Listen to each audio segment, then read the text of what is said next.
To the 128th meeting of the Standing Committee on Health. Welcome our guests.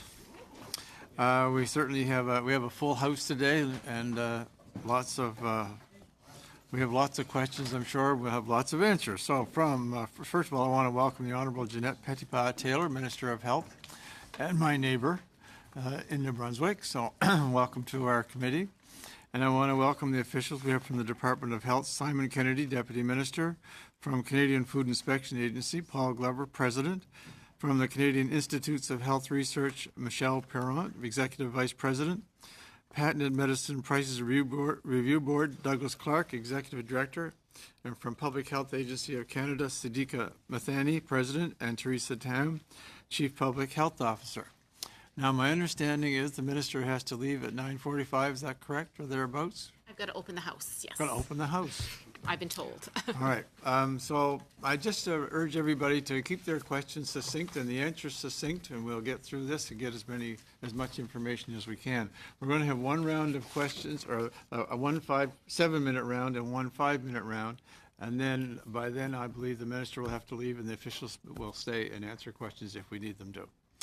So, Minister Petitpas-Taylor, if you'd like to open with a 10-minute statement.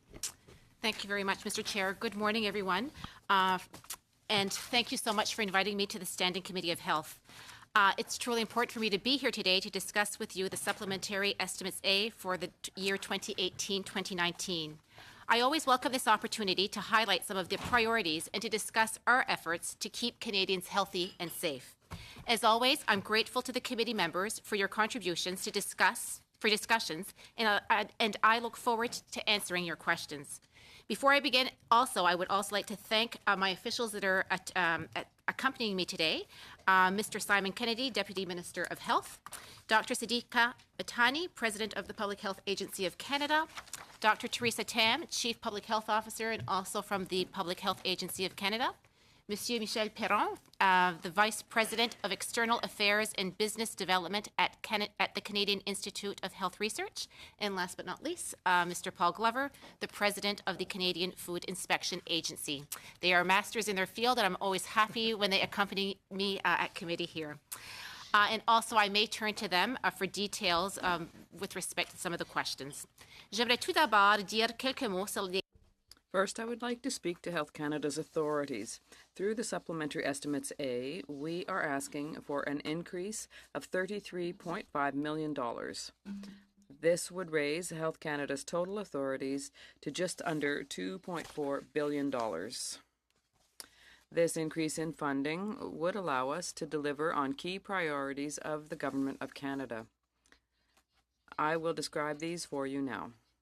First of all, starting with the opioids. File that I was briefed on as Canada's Health Minister was the opioid crisis. Since 2016, this crisis has claimed the lives of over 8,000 Canadians. This is a national tragedy that must be stopped. And that's why that our government has taken action to save lives and to turn the tide on this national public health crisis. So far, we have restored harm reduction to the core of our approach and opened more than 25 supervised consumption sites. We have implemented the Emergency Treatment Fund through Budget 2018, and we are working to reduce stigma, which is a barrier to health and social services for people who use drugs through public education. Nevertheless, the opioid crisis continues to take lives and devastate communities. We must do more, and we will do more. These enhanced efforts include Health Canada's Substance Use and Addictions Program, which provides more than $28 million annually to support initiatives that work to prevent, treat, and to reduce all forms of harm from problematic substance use. As a part of these estimates, this program has realigned $7.3 million to help address the opioid crisis. Let's turn now to cannabis. To support the legalization and regulation of cannabis, Health Canada received an additional $500,000 for operating expenditures from the Central Advertising Fund as a part of these estimates for the Cannabis Pre-Legalization Advertising Campaign. This funding is a part of our government's significant investment of $108.5 million over 6 years to support cannabis public education, awareness, and surveillance activities. We know that it's essential to invest in public education efforts surrounding the health and safety facts of cannabis, specifically targeting youth in advance of the Cannabis Act coming into force. These campaigns began long before legalization. They're intended to give Canadians, especially youth, the honest facts about cannabis and to put them into a position to make informed, responsible, and healthy choices. While healthy choices are the most important part of maintaining good health, environmental factors have also an impact. So now let's turn at the new impact assessment and regulatory processes. As you know, our government is renewing the federal impact assessment and regulatory system. The enhanced system will better protect Canadians' health as well as our environment, fish, and waterways. It will also rebuild public trust in how decisions about resource development are made. Ce système s'appliquera à tous les projets. This system will apply to all projects that are subject to federal assessment, such as mines, dams, pipelines, and marine terminals. Health Canada is the key federal department positioned to provide expertise on human health impacts of projects like these. As such, we are requesting $5 million to help transition to the new impact assessment and regulatory processes. I will now like to turn to an important administrative issue. As you know, the Phoenix pay system continues to pose challenges to the public service, including employees of Health Canada and its portfolio organizations. For this reason, we are requesting $1.3 million in additional funds to address the issues in pay administration and to help ensure that our employees are paid properly and on time. Maintenant, je parlerai plus en détail. I will now speak in more detail about our portfolio organizations, their priorities, and their specific requests for funding. The Public Health Agency of Canada, or PHAC, is asking for a net increase of $6.7 million to its authorities.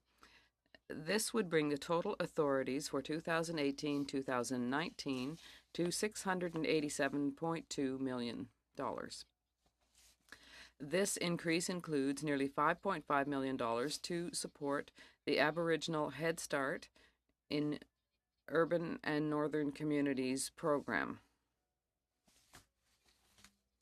Community-based organizations in urban and northern areas to develop programs that promote healthy development of Indigenous preschool children. The increase we are requesting also includes $1 million to support FAC's childhood vaccination campaign. This advertising campaign will raise awareness of the importance, safety, and effectiveness of vaccination. As a part of the health portfolio, the Canadian Food Inspection Agency, or also known as CFIA, works to uphold a strong and reliable food safety system. Le budget supplémentaire des dépenses que nous présenterons aujourd'hui. The supplementary estimates we are presenting today reflect an increase of $9.4 million for CFIA for specific time-limited activities, bringing its total authorities for 2018-19 to $762 million. The specific time-limited activities include funding for the Canadian Food Safety Information Network. This network will strengthen Canada's ability to detect and respond to food hazards by connecting and coordinating food safety and public health authorities. The Canadian Institutes of Health, otherwise known as CIHR, is Canada's health research investment agency. It provides $1 billion per year to support Canada's health scientists. Through these supplementary estimates, the CIHR is seeking an increase of $0.4 million for a total of approximately $1.1 billion in available authorities. This increase will support the creation of new scientific knowledge that will lead to improved health, more effective health services and products, and a stronger Canadian healthcare system. In conclusion, and indeed, all 5 organizations in the health portfolio are committed to spending funds responsibly efficiently, and effectively. The work that I have outlined today will be instrumental in helping us achieve our mandate to protect the health and safety of all Canadians. Thank you for this opportunity to speak about our work and to explain our budgetary priorities. I'm now pleased to take your questions. Thank you very much. And now for our first questioner will be Ms. Sidhu for 7 minutes. Thank you, Mr. Chair. Thank you, Minister, and all the officials to being here today. My first question is to the Minister. Minister, as you know, I introduced a motion to the committee to study diabetes and the impact on the health of Canadians. Part of the study was around what the government can do to help those living with diabetes in the first hand, but also how we can prevent diabetes. I would like to know what is our government doing to help Canadians understand the risk factor and motivate them to make lifestyle changes to prevent chronic diseases such as diabetes. And are you aware of Canada's 360 strategy from Diabetes Canada, and what are your thoughts on that? I know healthy eating is a part of that. We can prevent diabetes, and thank you for taking a great initiative for that. And but how we can prevent diabetes and Canada's Diabetes 360 strategy, and I want to know about your views on that. Sure. Well, thank you very much, Ms. Sidhu, for the question. And I want to take this opportunity to thank you for your leadership that you've shown with respect to the area of diabetes and also the work that you've done on the All-Party Caucus on Diabetes. And thank you for bringing forward the motion to ensure that the HESA committee can study this very important issue. We certainly recognize that many Canadians live with diabetes, either type 1 or type 2 diabetes. And we certainly recognize that there's many contributing risk factors as a result to why people live with diabetes. Our government is deeply concerned with this area, and that's why that we've made significant investments in this area. I was very pleased that in Budget 2016-2017, an investment of $47 million was made in the area of research when it comes to diabetes. And also we've been able to partner with the JDRF, and we were able to collaboratively invest $30 million in the area of type 1 diabetes in the research component in that area. We still have some work to do with respect to that investment, but the money continues to roll out. We also, I have to say, I was very pleased over the past several months that I've been able to meet with officials from Diabetes Canada, and they've been able to provide me with a snapshot of the good work that is being done. And I was very pleased to hear about the Diabetes 360 program that they have brought forward. And just a few weeks ago, probably, and I think I've seen many of you that were there that day when they had their mobile unit here on the Hill, and many of us were able to stop in. And actually, I think that several health members were here as I'm looking around the table. Many of you had your health checks and had your report cards that looked at the risk factors that are associated to diabetes. So again, we certainly are pleased with the work that Diabetes Canada is doing. And finally, I think as a government, we certainly have done a lot of work in addressing the risk factors when it comes to diabetes. We certainly recognize that diabetes is a serious chronic disease, and as I've indicated at the very beginning, we certainly recognize that it affects millions of people, and investments that can be made at the front end can certainly prevent people from living and suffering with diabetes. So more work needs to be done in the area of research with respect to treatment and also prevention. And I know for myself as Health Minister, I'm extremely pleased of the investments that we've made and the strategies that we've brought forward, like the healthy eating strategy, like the tobacco strategy, and the list goes on. But we certainly recognize that education also needs to be done to ensure that Canadians are aware of the risk factors associated to diabetes. Thank you. Canada's healthcare system is a source of pride and a defining value for Canadians. And our government has been working collaboratively with provinces and territories to improve access to home care, mental health services for Canadians. And Budget 2017 provided, as you said, $11 billion to new targeted funding over 10 years to provinces and territories. In August 2017, provinces and territories endorsed a common statement of principle of shared health priorities that set out pan-Canadian objectives for home care and mental health funding. Could you provide the committee with an update on the ongoing work with the provinces and territories to ensure that this funding meets the needs of Canadians? I'm also a great advocate for national pharmacare.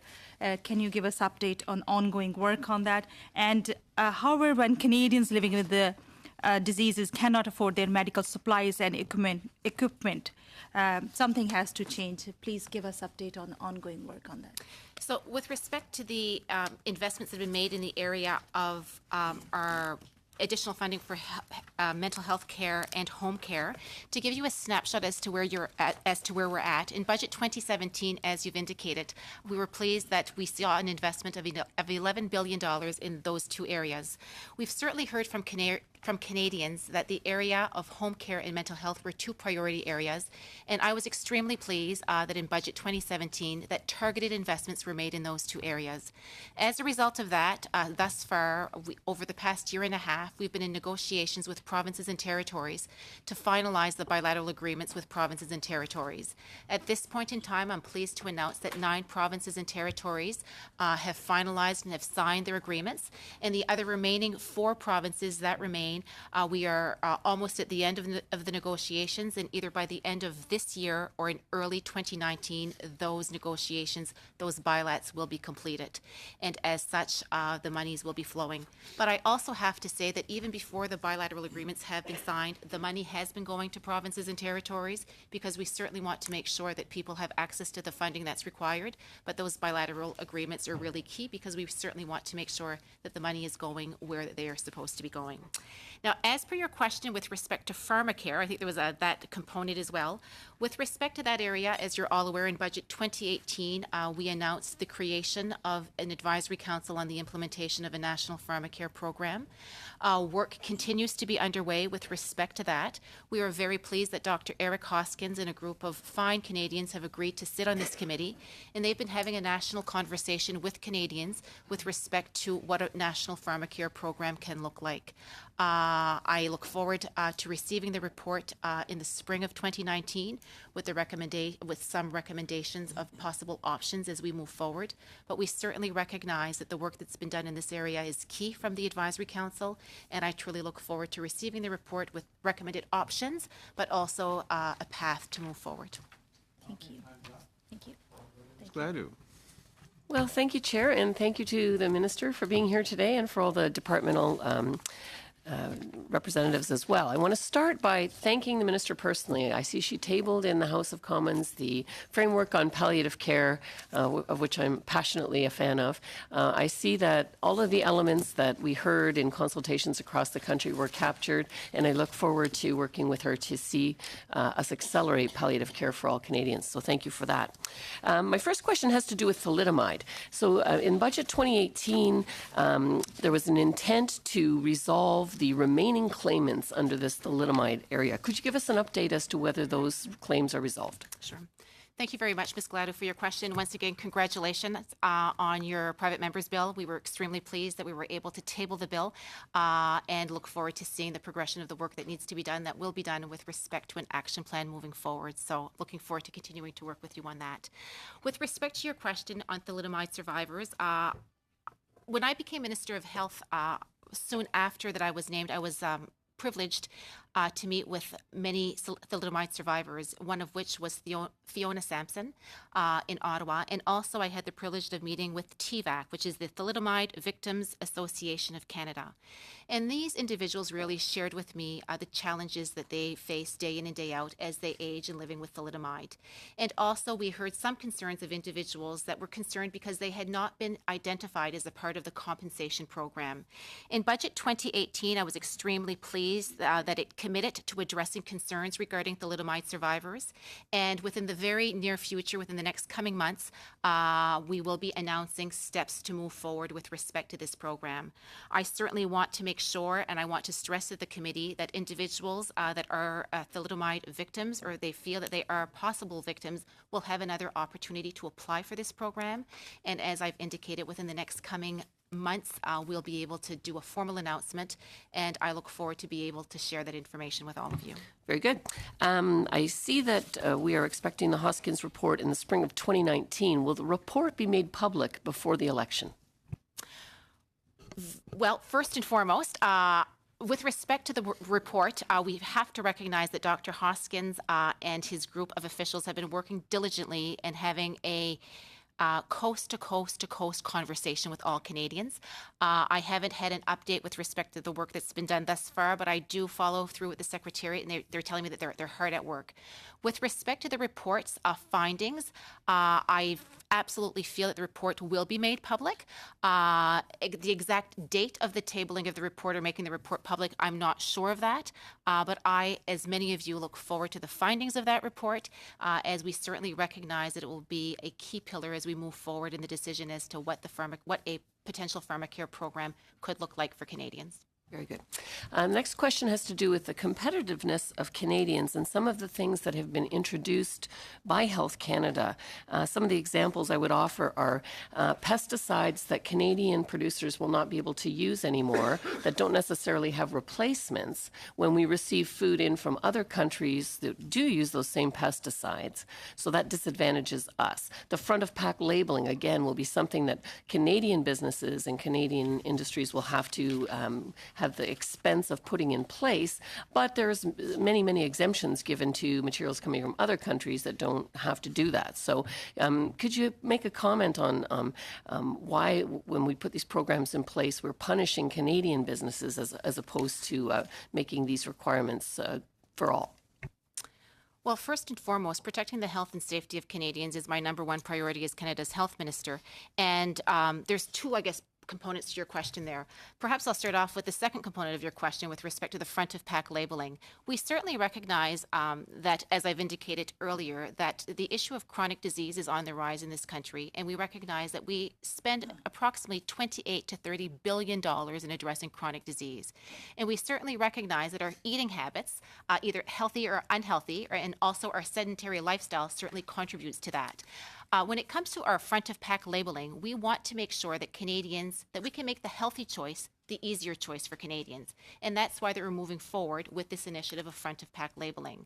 With respect to front of pack, as you're probably aware, it's to make sure that Canadians are aware that the foods that they purchase may be high in sugars, fat, or salt. Sure, I'm familiar with the program, but will all other countries have to put Canadian front of pack labeling on in order to sell the products in Canada? If the products are entering Canada, they are going to be bound to ensure that a front of pack labeling will also have to be on the products if they enter our country here, and that is a part of the process for sure. So in no way are we penalizing Canadian companies in any way, and we want to make sure that we can provide Canadians with easy access to information regarding the food choices that they make. We recognize that Canadians are extremely busy, and I know that when I'm in the grocery store, and I'm sure for you, Marilyn, as well, we just put things in our shopping baskets very quickly.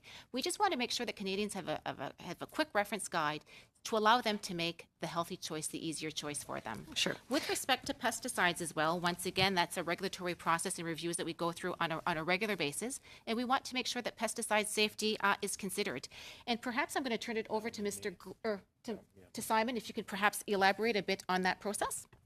Sure. So I think, as the member may know, under the Pest Control Products Act, there is a requirement every 15 years to go back and kind of re-examine the chemical that's been approved and make sure that there hasn't been updates on the science or on the use that might suggest an issue. We're now 15 years past the passage of that legislation, so one of the things that we're seeing as a department is a lot of the chemicals that have been approved, back 15 years ago are now coming back in for reevaluation. So I know it's a question some members have had of how come these chemicals are kind of being looked at again, why is the PMRA undertaking this? It's a statutory requirement, and we're doing our best to sort of fulfill the requirements of the legislation.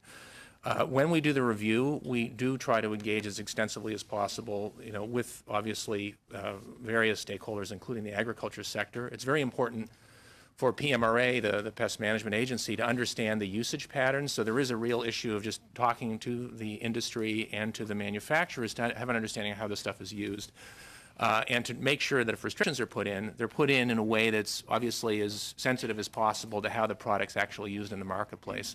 And often an initial proposal, which might call for more extensive restriction, actually will be amended through the consultation process because we get better data from the agriculture sector on usage. So I just want to make that clear. The second thing I would say is that we are very well aware that often there may be the lack of alternatives, and so there is work to determine an appropriate phase-out schedule where there are restrictions that have to be put in place so that there is a transition period that's available. But the statute really does put an emphasis on health protection and the environment, and so that's obviously what we follow as a regulator. Very good, thank you. Mr. Chair, Minister, at present 32% of Canadians have no dental insurance at all, and approximately 6 million Canadians avoid visiting the dentist every year due to cost. Canada's most vulnerable people have the highest rates of dental decay and disease, but the worst access to this much-needed health service exists among people with low income. So given these stark disparities, what steps is your government taking to ensure that all Canadians can access medically necessary dental care? When we look at the Canada Health Act, Mr. Davies, we certainly recognize that the Canada Health Acts cover medically necessary services. With respect to dental care, we recognize that it's not covered under the Canada Health Act. I know that just recently I appeared at the Seniors Caucus Committee here, or our Seniors Caucus, and that was an issue that came up, an area that people wanted to look into. And I would actually encourage the committee to possibly even do some work in this area. But at this point in time, with respect to investments that we're making in that area, federally, no investments are being made. Thank you.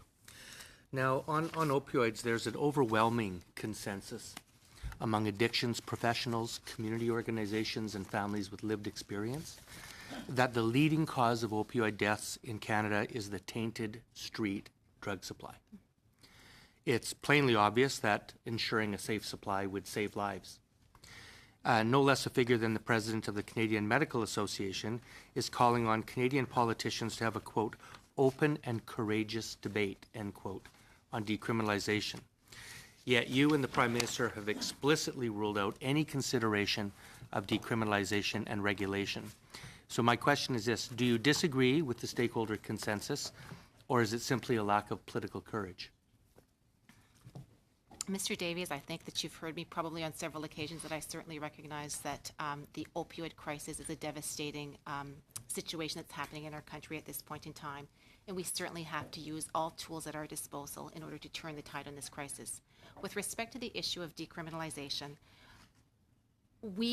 I believe that decriminalization alone is not going to provide a safe supply of drugs on the streets, and many other experts in the field have said the same. Having met with individuals in Portugal as well, they've indicated that decriminalization alone is not the silver bullet solution in order to effectively turn the tide on this crisis. What I do, however, feel is having a safe supply of drugs is an option and a step in the right direction. That's why that regulatory changes have been made to ensure that medication replacement therapy is available. And we have ensured that diacetylmorphine, for example, we've gotten rid of some of the red tape that needs to take place for doctors to be able to prescribe it, and also the medication of methadone. So we continue to work with partners on the ground. We continue to use all the levers at our disposal to make sure that we effectively deal with the situation. But once again, I certainly recognize that more work needs to be done in this area, and we will continue to make the investments and to provide the support and leadership as a federal government. Okay. Well, thank you. So, Minister, I mean, you've repeatedly claimed that your government is doing everything possible. You just said it again, using every lever to deal with the opioid crisis, but of course that's not true. Besides ruling out decriminalization, which is one lever that obviously would result in much more safe supply of drugs being accessible to Canadians, you've refused to declare this a public health emergency under the Emergencies Act. We just heard this Tuesday, actually, from Sarah Blythe, who operates an overdose prevention site on Vancouver's downtown east side, the epicenter of the opioid crisis, that they received no federal money or a federal exemption to operate legally. And your government has failed to join BC's civil lawsuit against opioid manufacturers, just to name some. So we know that the U.S. federal government has secured criminal convictions and civil damages from opioid manufacturers for violating U.S. federal law. My question is simple.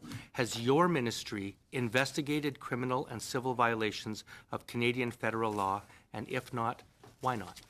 Well, you've asked 3 or 4 parts of your question there. Just the last question is all I really want to know the answer to. Well, with respect to addressing your question, though, with respect to declaring it a public health emergency, I just feel that I have to address that. If we felt that we had any more tools at our disposal by declaring this a public health emergency, we would absolutely do so. I've checked with my officials, I've checked with the Minister of Public Safety. By declaring it a public health emergency, it would give me no other levers to work with. And that is why that we haven't gone forward with declaring it a public health emergency. Again, with respect to decriminalization, Mr. Davies, decriminalization will not provide safe drugs on the streets to individuals. That alone is not going to be the end-all, fix-all. And with respect to the lawsuit in BC, as you've made reference to, our department is reviewing the class action or the lawsuit that's been filed by British Columbia, and no decision has been made at this time. By the way, it's not just decriminalization, Minister, it's decriminalization and regulation of drugs to ensure that Canadians get a safe access to drugs. But I want to move, if I can, to forced sterilization. In 1986, the Supreme Court of Canada made the practice of forced or compulsory sterilization illegal in Canada, of course. And yet, more than 3 decades later, we are still confronting the stark reality that modern-day forced sterilizations are occurring in publicly funded, administered hospitals in Canada. 60 Indigenous women are currently engaged in a class action lawsuit alleging that they were subjected to forced sterilization in our healthcare system as late as 2017, last year. Now, we know that Amnesty International has confirmed this constitutes a form of torture as deformed by the UN, and we have a moral obligation to ensure that Canada's healthcare system upholds fundamental human rights. What actions are you taking as Federal Minister of Health to address this profoundly disturbing situation? Thank you very much for your question. I have to agree with all of your comments, Mr. Davies. It's an appalling situation. It's completely unacceptable to think that this is happening in this country. It's certainly a clear violation of the human rights, and also it's a clear, it's gender-based violence. And here we are, December the 6th of all days, talking about this, a very appropriate, actually, day to be talking about this. It's just simply not acceptable at all. Myself and Minister Philpott work in close collaboration. We are reaching out to provinces and territories in order to further this discussion, and also not only provinces and territories, but also medical associations that really regulate these professions. We certainly want to make sure that we do all that we can to put an end to this. As I've indicated, I still can't even believe that in 2018 that we're having this conversation and it's happening in this country. So let me be clear, this is absolutely unacceptable, and we will do all that we can to ensure that this no longer occurs. Now we go to Mr. Ayoub for 7 minutes. Merci, Monsieur le Président. Thank you, Mr. Chairman. Welcome, Minister, and thank you to the other witnesses. Minister, in your mandate letter, says that you should enhance cooperation in terms of the organ donation, and that following care that would be needed following such procedures. So I thank you and your team for accepting to work with me on motion 189 that was tabled last week in the House of Commons, and having unanimously accepted through my colleagues that I also thank. I'd like to know what the situation is currently, because even today, 250 people die every year on a list of 4,500 people who are waiting for organ donations, either to save or improve their lives, or their quality of their lives. So what is going to be done in the near future in terms of cooperation with the provinces and territories and the stakeholders in terms of organ donation and tissue donation? First of all, thanks very much for your question, Mr. Ayoub. Thank you very much for your motion. It's always wonderful when a motion is supported by all political parties in the House. We recognize that all Canadians are aware of the situation, and probably everyone around the table knows someone who's had a transplant or is on such a list. As a government, this is clearly a priority, because we know that people are waiting for organs and there aren't enough people on the donors list. So we need to use these bills and motions that have been tabled to help improve the situation. As a federal government, we've made investments with the provinces and territories to ensure that we can support Canadian society and the society that is working towards the success of this initiative. We're always working in collaboration with the provinces and territories, as well as with the Blood Agency, to improve the system in terms of transplants and tissue transplants. So there's been $100 million investment in research for the transplants, and there's more that must be done in this area. We're following the developments closely and making the necessary investments to ensure that there will be an increase in terms of these issues. Do you think that you will have meetings with your provincial counterparts and with the blood agency probably as well in the near future? What future steps will you be taking to really clearly identify the problems and have solutions for the short and medium term so that we can make progress? Because over the last 10 years, there's really been some stagnation. We've seen a bit of improvement, but we know there's a great deal more work to be done.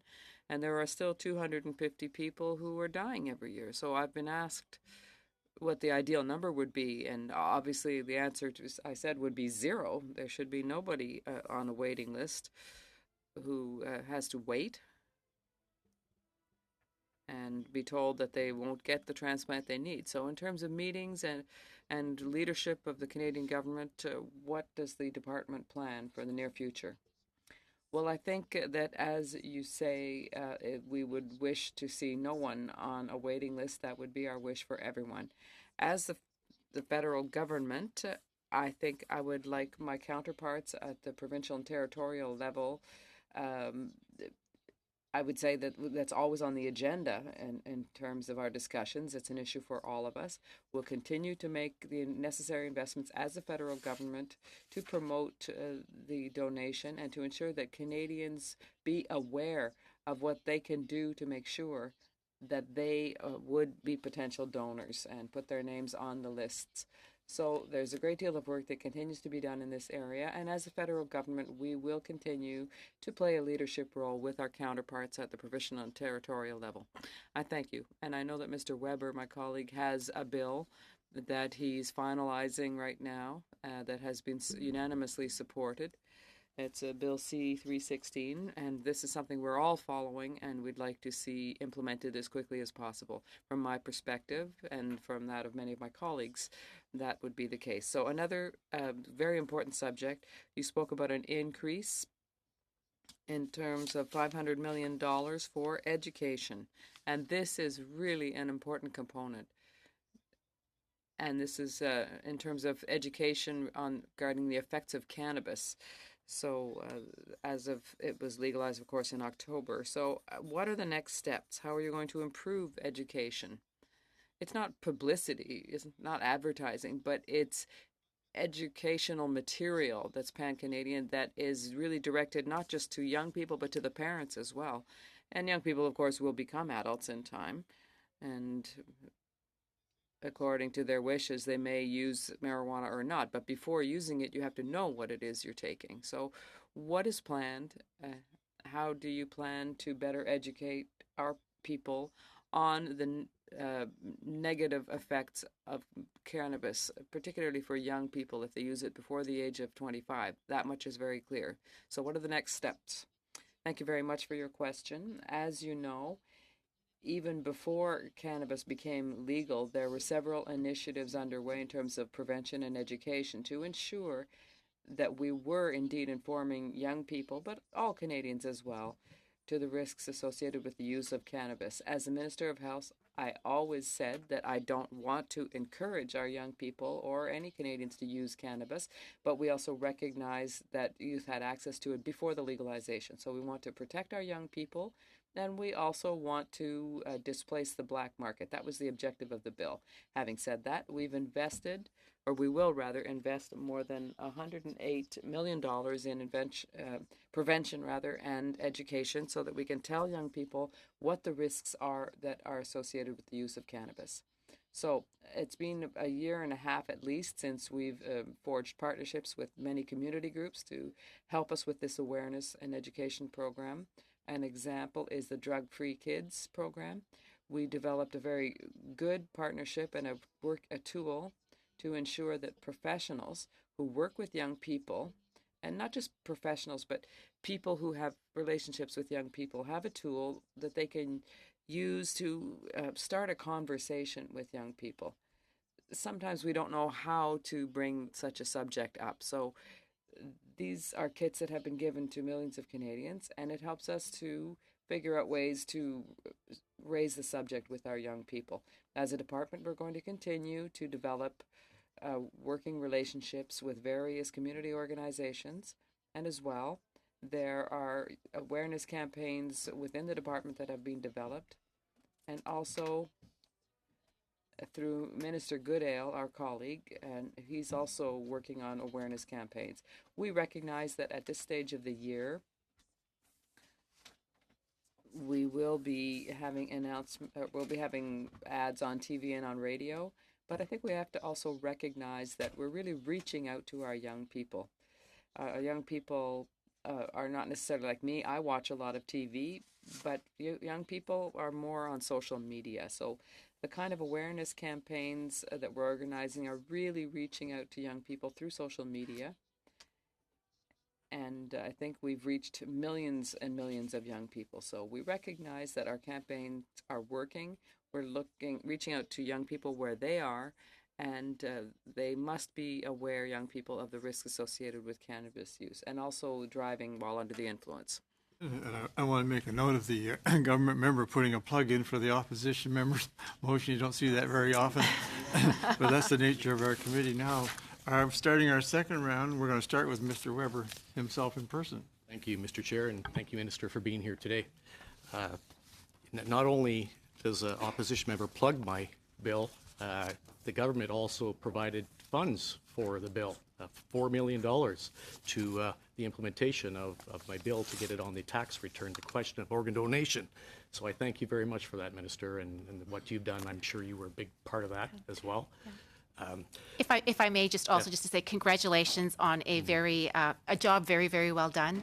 As I've indicated, this is an area that affects many Canadians, and all of us around the table, I think, know someone that is either waiting for a transplant or, has been the recipient of one. And I think all initiatives that all parties can do in order to promote this is certainly, very well received. So thank you very much. Yeah, and thank you. And of course, it is a big issue around this table here too. Everyone is passionate about the bill and the motion as well. Mr. Ayub's motion passing as well, and I'm putting that right back at you, Mr. Ayub. Your motion was wonderful. We supported it wholeheartedly. Just on that bill, continue on that bill, Minister, there is a little hiccup here right now. I am finding it very difficult to get it through the House before Christmas. I wanted to get a vote before Christmas so that it can get to the Senate, so that it can get to the CRA before their deadline, in order to ensure that it gets on the form in 2019. The way it's looking right now is it may not get on there until 2020, which to me is an extra year of people dying when they shouldn't be. So I tried to get the bill to collapse yesterday, and it didn't happen because I'm sorry, your party wanted to continue the debate so that it went into a second hour or third reading. I tried the unanimous consent. I talked to the government House leaders. Your government is not willing to have unanimous consent. So I would just ask that perhaps if you would please talk to your House leader, talk to your party to try to get a unanimous consent on this bill so that there can be a vote next week. That would be much appreciative of me. Yeah.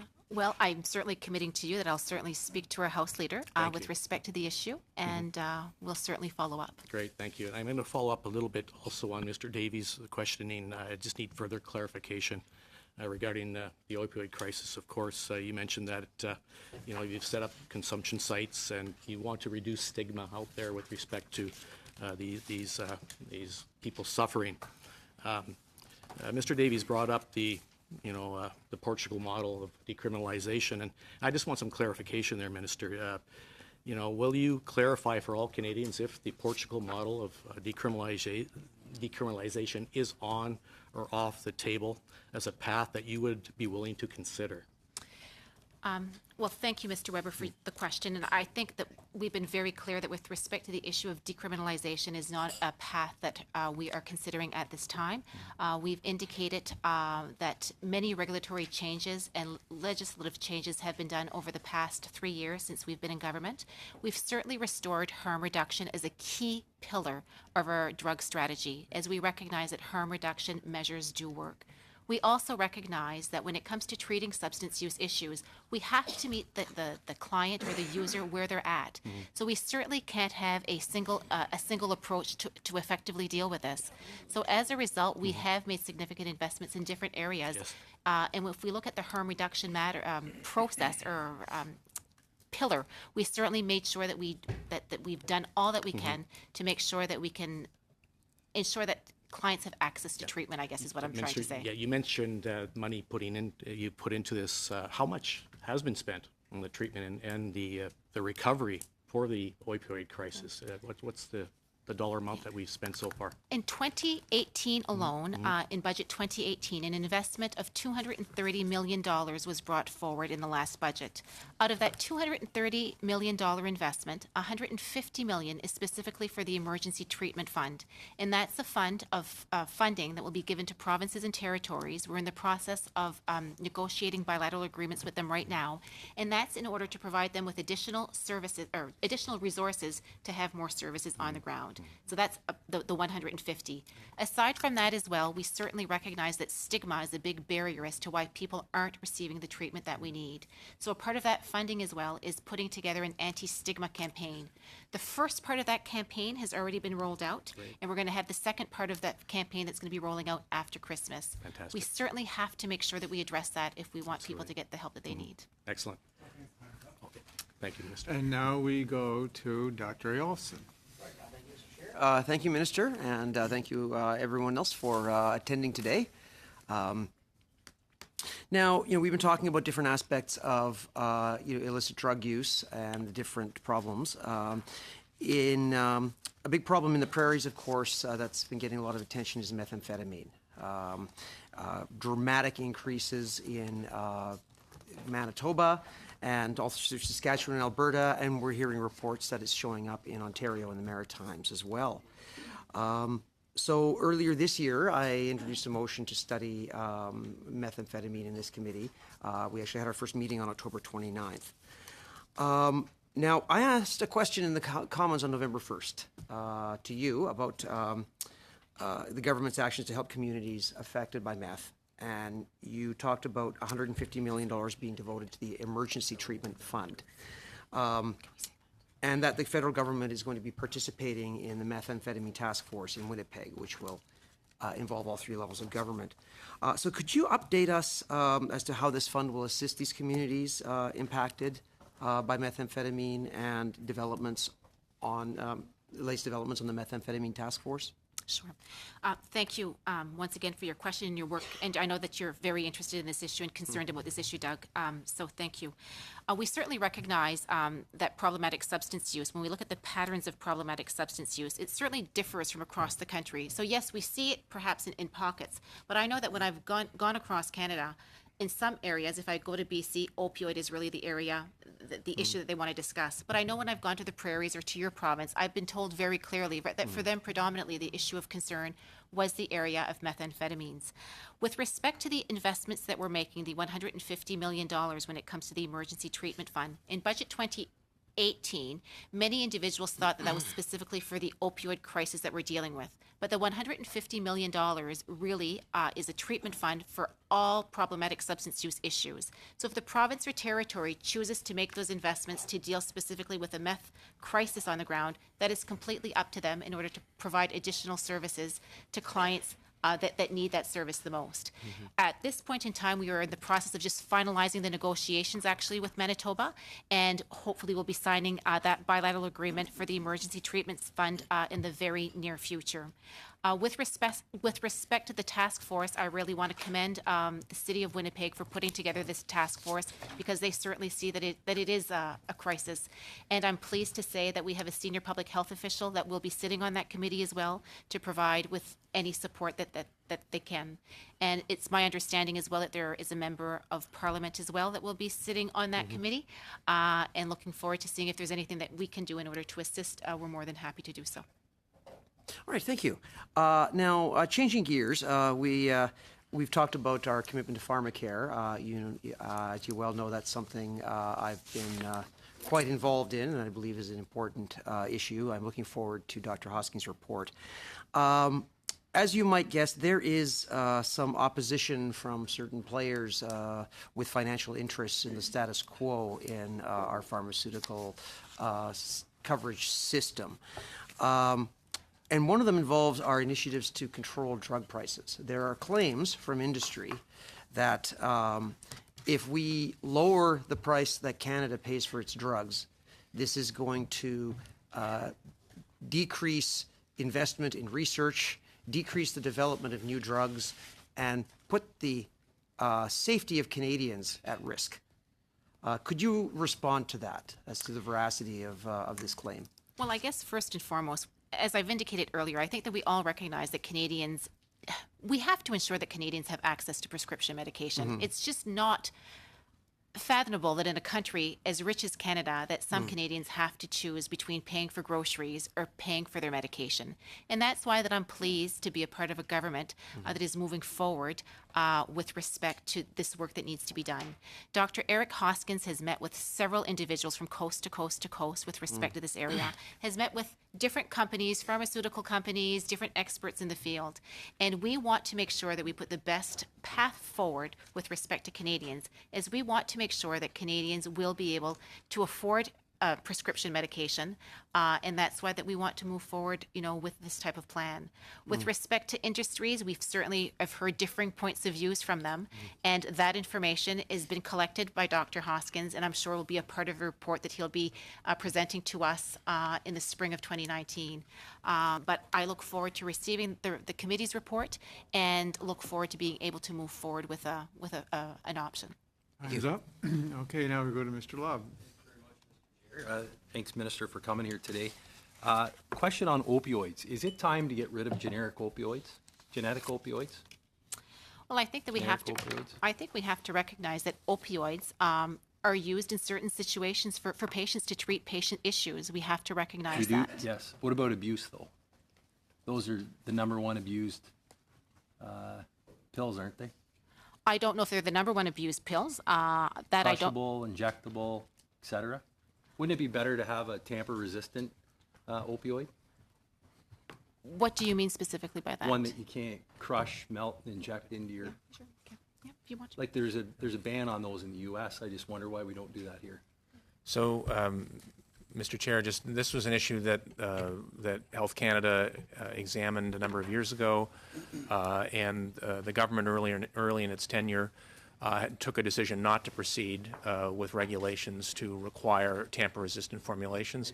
I want to be clear, certainly the Health Canada encourages companies to come forward if they wish to market tamper-resistant formulations, but there is research that indicates that you have what's called the balloon effect when you sort of, if we were to kind of, force a particular class of medications to require tamper resistance, that, what you'd see is you'd see people migrate to other drugs that were not tamper resistant. So there's a real research issue as to whether that's an effective strategy for countering the opioid crisis. The other concern is that, okay, well, fair enough, just then. one last thing. The other concern is that these particular medications with that technology are materially more expensive. They're actually a lot more expensive for patients than the non-tamper resistant formulations. So we would encourage companies to bring those forward, but there's a real policy question as to whether you mandate that an entire class of medication have that technology. And well, we can have those debates. I'm sure we can, and I'm sure people have different viewpoints on those. What about then, if we're throwing up our arms at that, what about prescribing practices? I don't believe that doctors have changed their prescribing practices. I don't believe that dentists have changed their prescribing practices.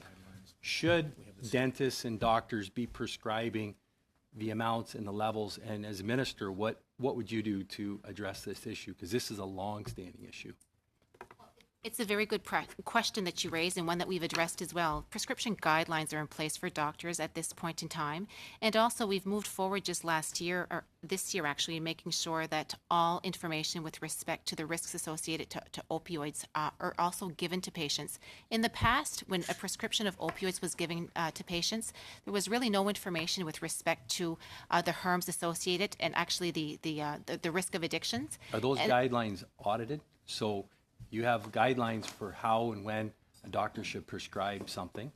Who audits that to make sure they're complying with it, and are doctors complying with it? Because I still hear stories, people coming into my office about widely prescribed opioids and T3s and everything else. Well, we certainly recognize the practice of medicine is the one that oversees those guidelines. Yes. Pardon me? Sorry, I said I know that, we know that, but I'm just saying, Yeah. as the Minister of Health, what can you do to change this? With respect to, once again, the oversight is done by the practice of medicine, and that is the work that they do. With respect to the guidelines that we've put in place, we've certainly seen some significant improvements in that area. I'm going to share with you even a story. This year alone, I went to do an interview at one of the local radio stations, or one of the TV stations here, and the lady who was getting me ready for my interview asked me who I was, and I explained to her that I was the health minister, and she indicated to me that she was on opioids, and as a result of the prescription guidelines, that her doctor had really weaned her off of the medication that she was on, and as a result was really struggling because she was a chronic pain survivor. So I think we have to keep in mind that these guidelines are put in place in order to ensure that the effective practice of medicine is done, but with respect to the overseeing body, it's going to be those bodies that are going to be overseeing. Understood, yeah. A food guide. I would be remiss if I didn't ask about the food guide and the issues around the agriculture community being very offended with some of the proposals for the food guide and the changes to it. Do you have any comments on that, whether it be dairy, beef, etc.? Well, first and foremost, I have to say that I'm very excited that our new food guide is going to be launched in the new year. I know you are excited. I don't think the agriculture sector is excited. Yeah. Well, with respect to the food guide, I have to say, updating Canada's food guide has been a priority of ours. We recognize that the food guide, as it is right now, doesn't meet the needs of all the Canadians. We live in a very multicultural country right now, and the food guide, as it is, really doesn't meet all of their needs. And as a result, that's why we're updating it. With respect to Canada's food guide, in no way are we telling people what to eat or what not to eat. But aren't you in a way, though, Minister? Sorry for me No, interjecting. no. Aren't you in a way by... Mr. Lobb, time's up. Thank you. Now, I'm going to go to Mr. Davies, because Mr. Davies got shortchanged the last time the minister was here, and I'm going to ask Mr. Davies to go next. Thank you, Mr. Chair. Minister, of course, unfortunately, we know that opioid deaths have gone up in Canada every year of your government so far. Hopefully, that's not the case this year, but it's been the case. And you mentioned that stigma is a significant reason for people not getting the treatment they need, and no doubt stigma is an issue that needs to be dealt with. But the evidence that we've heard at this committee, whether it's through our opioid study or pharmacare or any other one, is that there's a profound lack of access in this country to timely, affordable, appropriate treatment. And I mean, we heard testimony just this week from an Ontario treatment center that deals with children, like 13 to 18-year-olds, where their wait list is over 12 months. And we hear this stark testimony that when someone's ready to get treatment, you must get them into treatment immediately. You can't even wait a day, or you're risking a death sentence. Now, you've mentioned $150 million, which I applaud the government for, but if you divide that by 13 provinces and territories, that works out to about $12 million per year, or per province or territory, if you distributed it equally. So there seems to be a consensus among people in the addictions field that we need to rapidly expand and significantly increase new dollars for treatment if we're really going to start tackling this. Do you agree with that? Well, I certainly agree that treatment is needed when people wanting to get the help that they need. They certainly want to get the treatment in a timely fashion. With respect to the initial investments that we've made this year of $150 million, it is to provide additional services and support to provinces and territories. We also have to look at the $6 billion that we've invested in mental health services as well. We can't forget that that bilateral agreement has been signed, and those monies as well also address the issue of mental health and substance use issues. Our government will continue to work with provinces and territories, as we certainly recognize that treatment is an area where more needs to be done.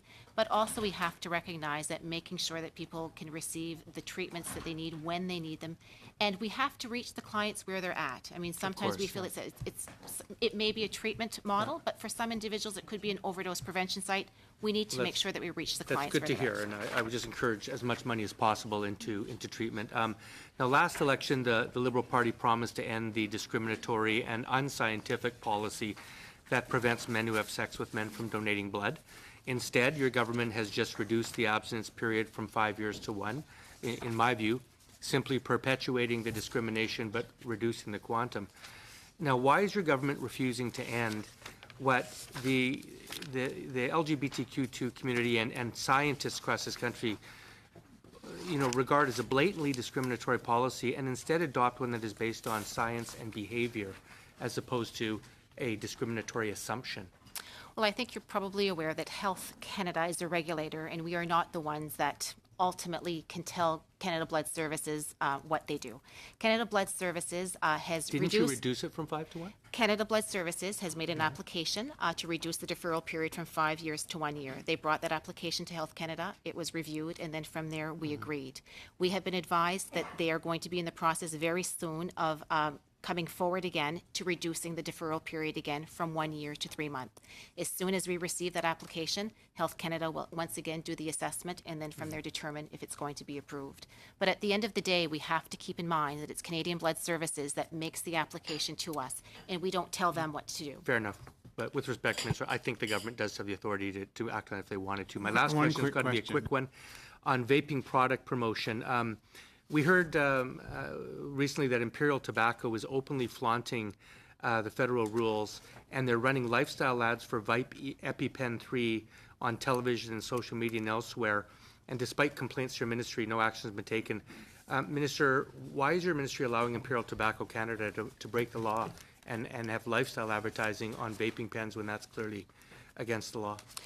Well, Mr. Davies, I have to say that I'm very proud of our smoking strategy, or anti-smoking strategy that we've brought forward this year. We've made significant investments when it comes to plain packaging, when it comes to smoking, and we've also made sure that we've made significant changes in that area. Even when it comes to smoking, and then I'll get into vaping, the Canadian Cancer Society have indicated that the regulations and the plain packaging that we are bringing forward is actually the best that they've seen in the world. So we are certainly tackling this head on. When it comes to vaping products as well, we've made several recommendations and changes there as well, and we are restricting vaping, marketing for vaping products. We will continue to monitor this situation, and we are very proud of the work that we've done in order to ensure that this industry is regulated and that we do all that we can to ensure that no marketing practices are allowed. Okay, Madam Minister, I think you better check the clock. It might be time for you to go.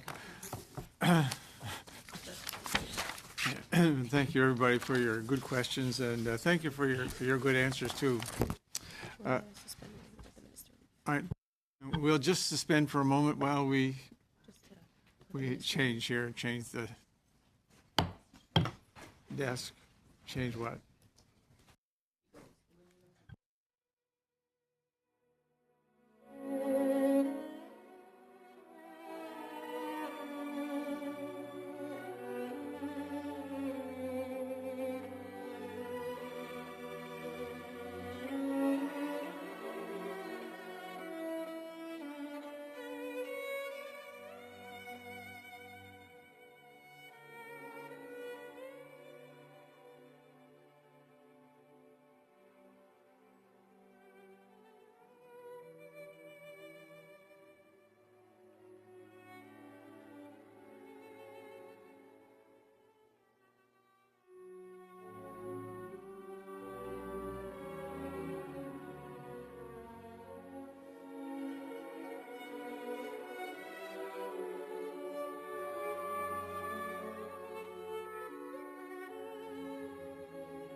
We'll reconvene and we'll start our new round, and we're going to start with Mr. McKinnon, who we cut short the last round.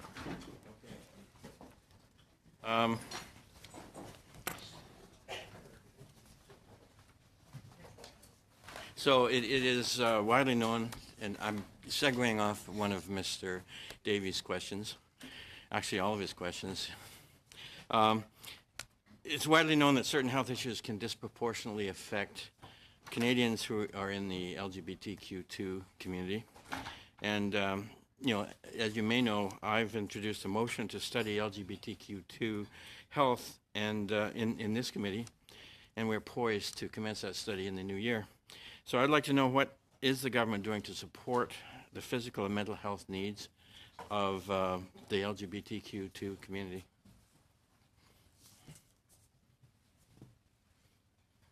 I think this is a question, Mr. Chair, that a number of us could probably speak to. I can very quickly maybe just start with Health Canada. So just, I guess, to assure the member that when our ministry is supporting the government in the design and delivery of health programs, we do try systematically to look at how the programming may or may not disproportionately impact various groups, including groups that might be vulnerable for a variety of reasons. So, I mean, I'll just give one example, but, you know, we could certainly talk about a whole variety of areas. So, in the renewal of Canada's tobacco control strategy, for example, we are aware that there are some groups where the burden of tobacco-related disease and smoking falls disproportionately. The LGBT community would be, you know, one clear example of that. So, in the design of our new, you know, tobacco cessation programming and measures to deal with tobacco control, that's a particular sensitivity that we try to bring in the development of that. But colleagues from the research side and from the public health side and so on probably have other things they could add. But just to say, we could talk about, you know, kind of each area of programming, but we try to look systematically at these sorts of issues, and I'm sure we can do better, but that is one way we try to be responsive. I don't know if colleagues wish to jump in. Can I? So thank you very much for that question. There are a number of ways that the Public Health Agency of Canada supports the LGBTQ2 community. The first is the Canada's Health Inequalities Report that provides data on diverse populations. What that data does is able to then allow us to focus on the issues around the LGBTQ2 community and be able to look at programs and policies that would be able to support them. From an HIV/AIDS perspective, as you know, there was World AIDS Day last week, and the government announced $7 million investment to support a group called Advanced Pan-Canadian Community Health Alliance, which will undertake to increase access for gay, bisexual, two-spirit, and transgender populations to the equitable and effective health services that they need through the HIV/AIDS program.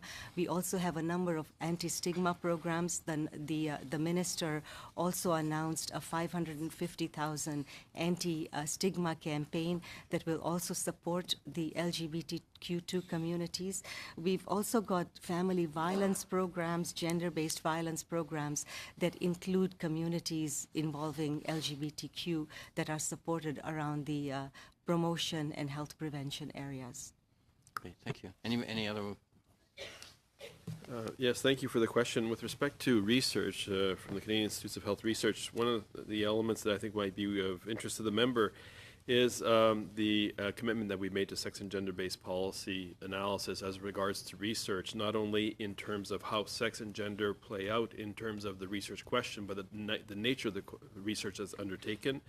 We are very much dedicated to exploring how gender and sex influences the health of women, men, and gender-diverse people, to make sure that the research actually reflects those needs, the participation of women and underrepresented groups in research, and also to check unconscious biases among researchers in the formulation of their research questions, their applications. So very much a very fulsome sort of attention to the matter, not only in how the research is conducted, but the nature of the research itself. Okay, thank you. Very quick question. So my other questions are all about the opioid crisis, which has been very thoroughly canvassed with the minister. I would like to talk about the Good Samaritan Drug Overdose Act, which was my private member's bill that has been law now for about a year and a half. I wonder if you can tell me and I hope you can tell me there have been positive impacts and maybe what they are.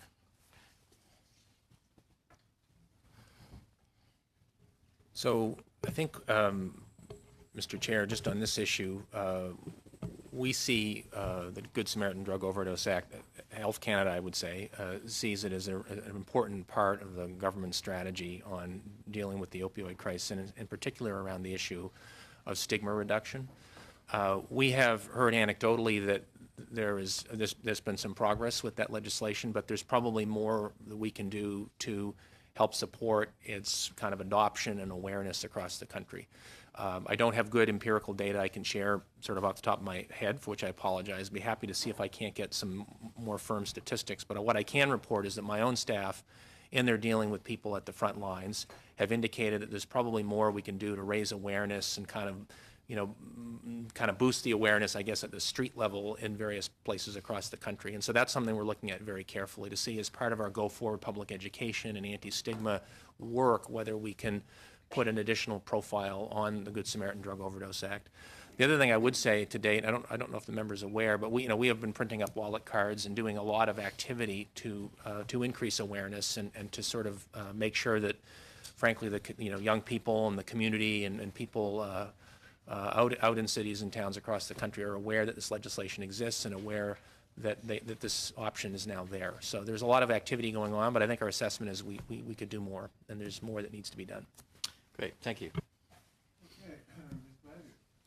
Thank you, Chair. My first question will be for the Deputy Minister, and it's regarding cannabis regulations. I don't know if you heard the question I asked the Prime Minister yesterday in the House, where there was a Montreal couple that had been convicted of having 997 cannabis plants and more than $15,000, and they're under investigation for trafficking of illegal drugs. And they have been granted a license to grow medical marijuana, 600 plants, by Health Canada. It's just one of the enforcement things that doesn't appear to be happening. I've also had complaints about marijuana production facilities in Lindsay, Ontario, Leamington, Ontario, my own riding of Enniskillen Township, in Langley, BC, where there are off-site odor impacts that are not in compliance with the regulation. And in some cases, for the Lindsay example, no security fencing or anything which is required by the regulation. And when the people have called Health Canada, they've been told, don't call us, call the police. And the police have said, well, we're able to enforce impaired drug driving and trafficking, but we don't enforce Health Canada's regulations. You have to call Health Canada. So can you tell me who in Health Canada is responsible for enforcement, and are you aware of these situations where the regulations are not being followed? So I think, Mr. Chair, we just, maybe not for the benefit of the member, because I know that there's obviously a good familiarity, but maybe for the benefit of the committee, just to clarify that we administer a number of regimes, and sometimes in the press, sometimes publicly, the kind of the activities under each regime get a bit confused. So I just want to explain very briefly. So when it comes to the production of cannabis for medical purposes by a licensed producer, or for the kind of legal market by a licensed producer, there is a whole series of very stringent regulations that have to be followed to maintain your license so that you actually have the right to sell to patients or sell into the recreational market. It is absolutely the case that there have been instances where there have been community concerns around odor and those sorts of things, and I just want to assure the member and the committee that we are quite aggressive in following up on that. There are very clear regulations around odor control, around filtration systems, etc. There have been cases in the past where I think the judgment has been that maybe companies had to do more to ensure compliance, and we're quite aggressive actually at following up. And we have extensive authority to actually go onto the facility, inspect property, review records, all those sorts of things. And we do that, and I think there's a reasonable case to be made. We do that very aggressively. In fact, our level of inspection of those facilities is considerably higher than in a number of other of our regulatory regimes. Then there is the case of individuals who have a medical condition and they have a permission from their doctor. They've gone to see their physician. That's okay. That's not the situation. I'll just make sure that I forward the exact locations. Yes. Actually, if there is an issue, it would be useful to get the material. Absolutely. Yeah. Okay, I'm going to move along to another issue.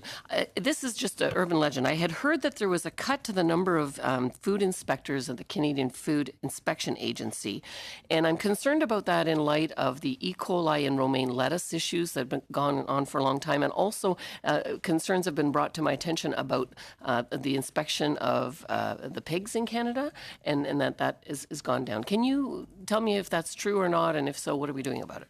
Thank you, Mr. Chair, for the member's question. At the urging of this committee and others, CFIA now makes the number of inspectors that we have in the agency public. That report is available to committee members. And the number of inspection staff overall is stable and often increasing year over year. So that's at an aggregate level, and that's everything from people in the labs who are doing the tests at the inspectors overall. So there is no shortage of work. Those numbers are not decreasing, and we happily, at the urging of this committee, make those public.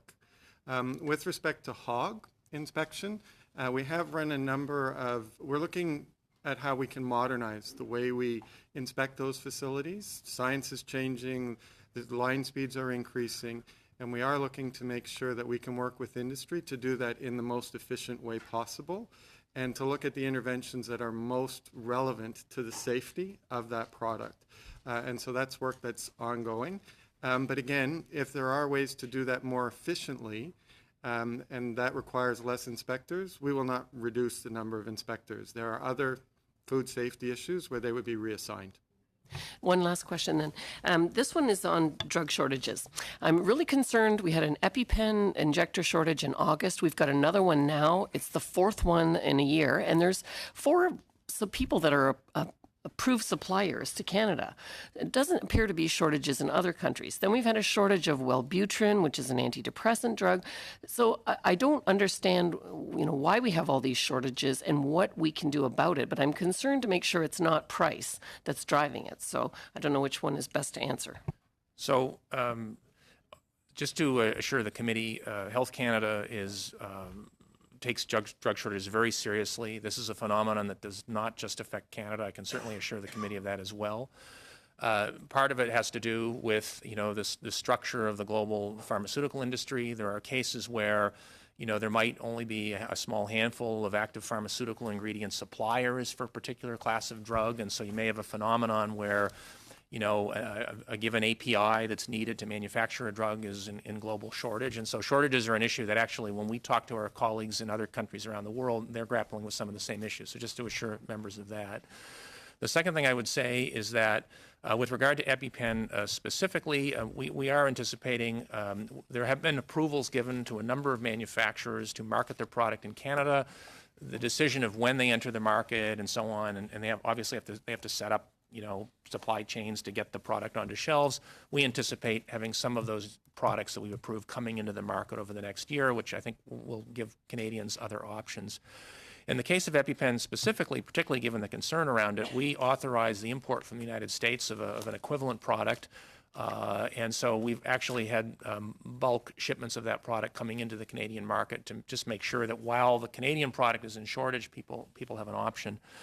We have a committee that works very closely, kind of a federal, provincial, territorial committee, and when there's a serious drug shortage, we are frankly on the phone kind of with our colleagues at the PT level constantly to get a sense of where the supply is in Canada, how we can work together to make sure that, that patients are attended to. And the other thing I would say is that we are also on the phone to our colleagues internationally. So, in the case of EpiPen, I can assure members that, we're talking to colleagues in other kind of major industrial, countries with similar regulatory systems to see if they have supply and whether we can get the supply into Canada. So this is when there's a major drug shortage, it's something, frankly, we hear about it instantaneously from provinces, and we're all over it. But, obviously sometimes there are limits to the ability to get our hands on product, and I appreciate it's a real concern for Canadians.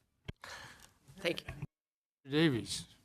Thank you, Mr. Chair. I'm going to pick up a question asked the minister that unfortunately I didn't hear an answer to, and that's over the vaping advertising. So last spring, the Tobacco and Vaping Products Act received royal assent, and it clearly bans lifestyle advertising for vaping products, no question. That's what the law says, but we know Imperial Tobacco Canada is openly flaunting the rules. I've actually seen the ads. I'm wondering if you have. The lifestyle ads for these Vype EpiPen 3, they've been running on television, social media, and elsewhere, and I know complaints have been sent to the ministry, but yet so far we've seen no action taken. So a clear question, is Health Canada investigating these lifestyle ads by tobacco companies on vaping And if so, can we expect to see charges? Well, I can assure the committee that we are well aware of some of these instances that have been reported in the press, and we are absolutely following up. So I'm not in a position to get into specific cases and what may or may not be done, but certainly we have an enforcement team. You know, we have rules that are in place, and where there are violations, we are pursuing those actively. Okay. I wanted to move to CFIA. I think in the past 6 months, a study came out with some very disturbing and alarming data, according to the study, of mislabeling of seafood and fish products. I'm going by memory, but it was something like up to 50% in some cases of these products in restaurants or in retail outlets were not labeled properly and contained products that were not on the label. I'm just wondering, has there been any action taken by CFIA to address that specific concern? Thank you very much, Mr. Chair, for the member's question. We're very much aware of that study. And we are deeply concerned, not just in seafood, but frankly, the issue of food fraud more generally, and in particular, economically motivated food fraud. So fish, you'll often hear of the same thing in honey, where it can be just adulterated sugar. Does the consumer know the difference? With the seafood issue, most oftentimes it's in retail establishments. They're not able to tell, it's not packaged.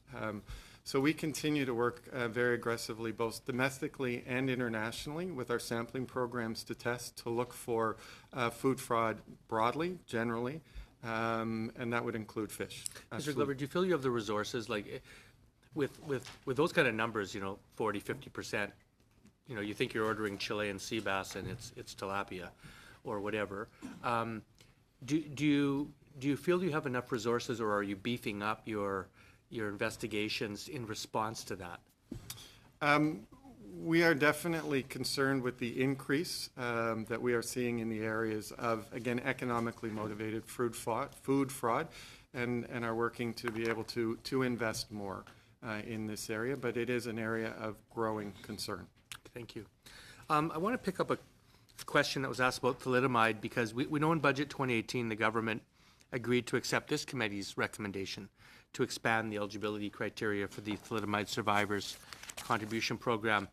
But last May, the Prime Minister was asked when the funding would flow to survivors, and he responded at that time, quote, "We'll have more good news to share shortly on this issue." And then last June, the Minister told this committee that an announcement would occur within the next weeks and months, end quote. Now, 6 months have passed, almost to the day, actually, from that meeting, and these thalidomide survivors still have not seen any money. And I heard the minister say again, in months. Well, that's what I heard 6 months ago.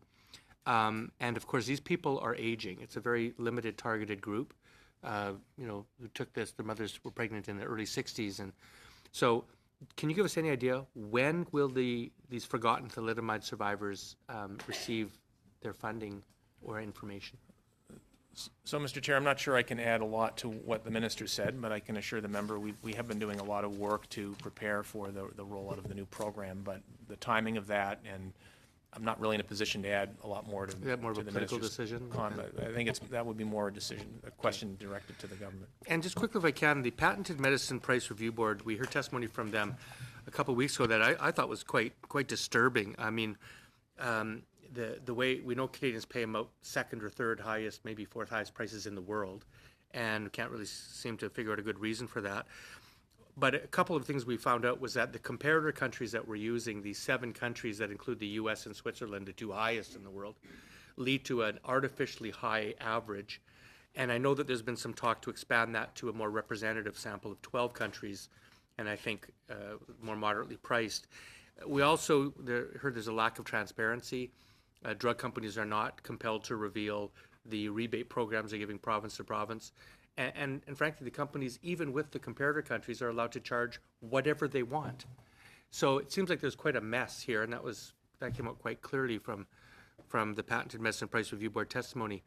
Can you update us, when will this new comparator group of countries be implemented, and what's being done to, in lieu of having universal public pharmacare, what's being done now to bring down prices of drugs in Canada?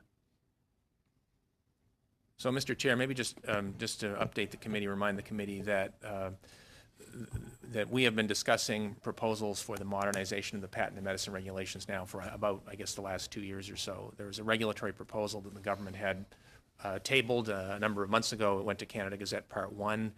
And there's two parts to this. There's the updating of the patent and medicine regulations themselves, and then there are the guidelines that give effect to the regulations. So it's kind of two pieces. And there are discussions that are going on with not just the industry, but with patient groups and with provinces and territories and other stakeholders in the health system, basically about both of those tracks. So on the regulations, we've had a number of meetings with the pharmaceutical industry and with others, and on the development of the detailed guidelines. And the development of the detailed guidelines is being undertaken by the Patent and Medicine Prices Review Board itself, because that's a kind of technical conversation.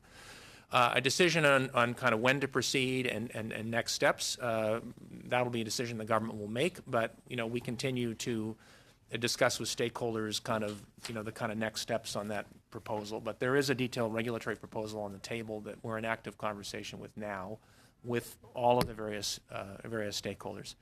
With regard to the guidelines, even when the regulations proceed, the guidelines will actually be a number of months later. So that's actually a conversation that would likely unfold over the next year regardless. So I just kind of let members know this is something that's in process now. And there's a fair degree of detail. I could certainly share a copy with the committee of the discussion paper the government issued about a year ago and the draft regulatory proposal. Okay, time's up. Now we go to Mr. Willett for 7 minutes. That's 7.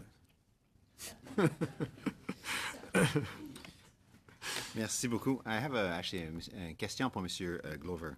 Thank you very much. I have a question for Mr. Glover concerning fish and food safety in Canada. How many prosecutions have been carried out regarding the labeling of our food products?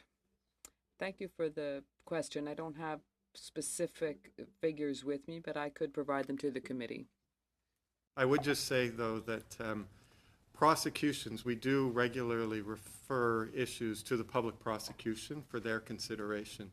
So it's not something that our inspectors do. We refer it to the prosecutor for their consideration, and then they make a determination about whether they would like to proceed in that regard or not. But we do issue corrective actions, administrative monetary penalties, and we can provide the clerk, the committee, again, with the full range of regulatory actions that we're involved in. So there have been prosecutions? Yes. Because it's extremely important, food safety.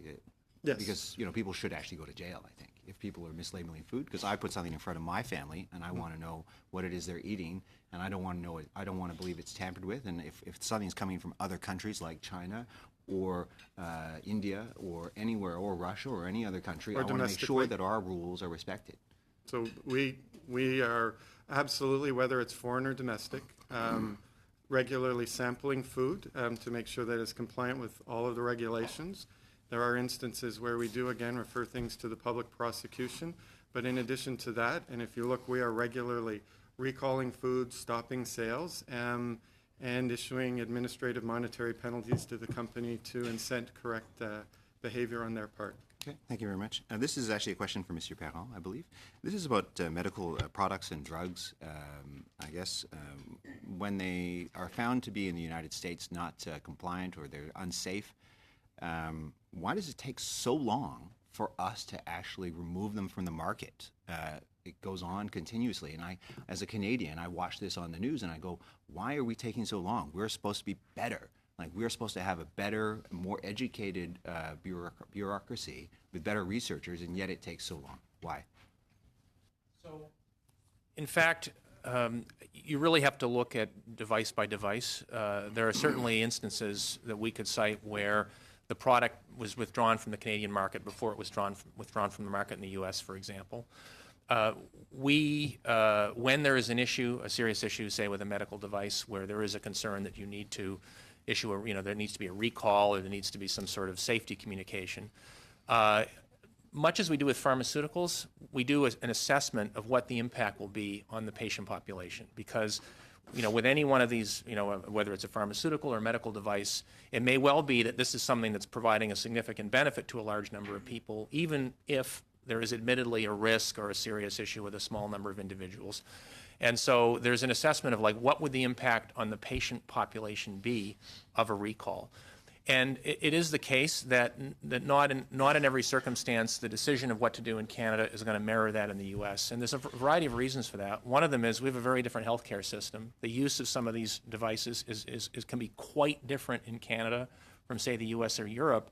And so the decision on is there a recall, do you intervene in some way, we might actually reach a different conclusion. And there are some really, stark illustrations of that where the decision in Canada might be quite different from the U.S. because the device is used in a very different way in a different population. But then I also hear about other cases where it just takes 2 years to remove it from the market and there's not a very good reporting and people suffer. And I think for me, that's personally unacceptable, and I think it's unacceptable for Canadians. Is there an expedited process where you do these evaluations once you hear it from I believe it's the FDA in the United States or the Drug Administration in the United States, where they've done an evaluation, they determined it's not right, it's not working, and I would kind of believe the U.S. system would keep products on the market even longer because there's more profit in it for them.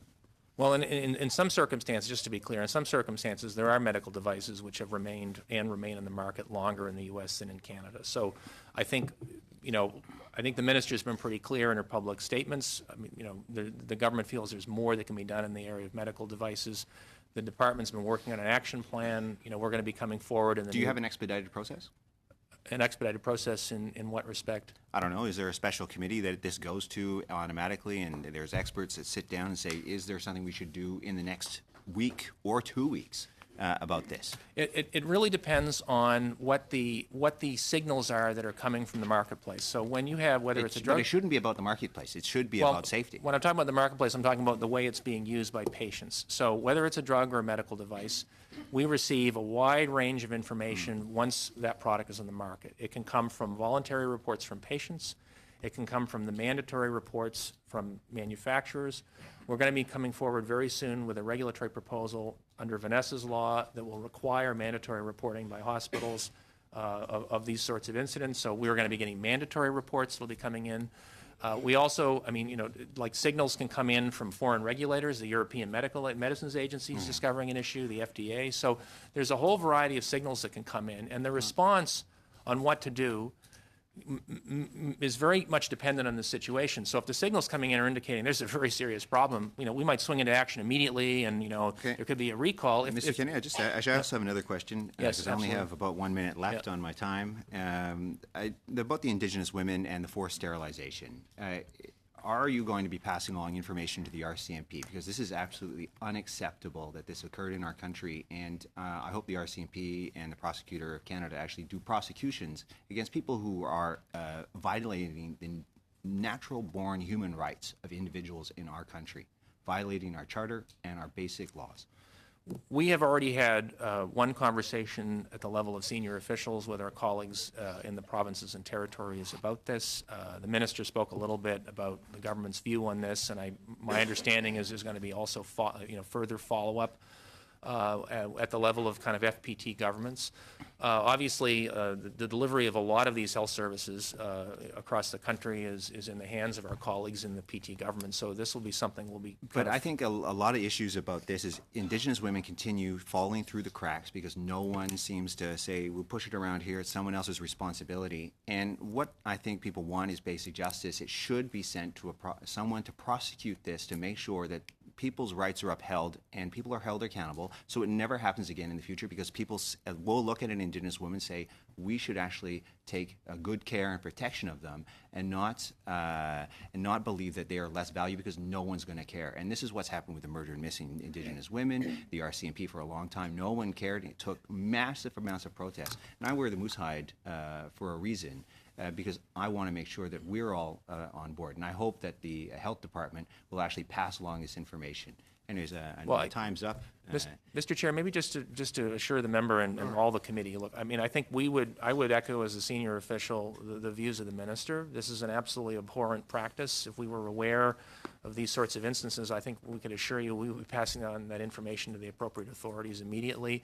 It is an issue because it's about the delivery of health care kind of on the ground, it is an intergovernmental issue where we will have to work with our colleagues at the PT level to try to make progress on it, and we're committed to supporting the government in any way we can to make progress. But we would share the views about the problematic practice being absolutely unacceptable, and we'll do what we can to be supportive of dealing with it.